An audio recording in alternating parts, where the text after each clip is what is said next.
bisa dapat burung berapa? Dah.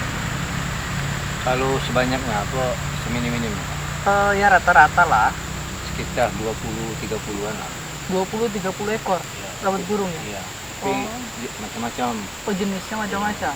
Karena aku tuh kan masalah ranjau. Oh. Ya. Macam-macam juga tergantung burungnya jenisnya. Kalau kayak renjak Kalau kayak burung ini 5 ribuan. 5 ribuan di depot. Iya. Keluarin deh coba deh. Satu. Keluar. Satu aja. Tangkap. 5 ribuan. Iya.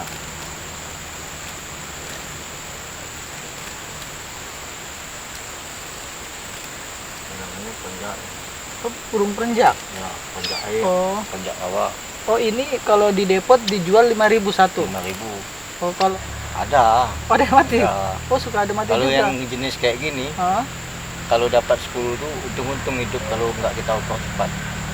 Karena Maksudnya? agak susah sama hidupnya ini. Oh agak susah hidupnya. Susah. Oh, jadi kalau udah bawa pulang ke rumah ini suka semuanya bisa jadi ada yang mati. Ada kadang. Besoknya, Oh besoknya. ya dia kan nggak mau makan kadang. Oh nggak mau makan. Iya. Oh kenapa tuh?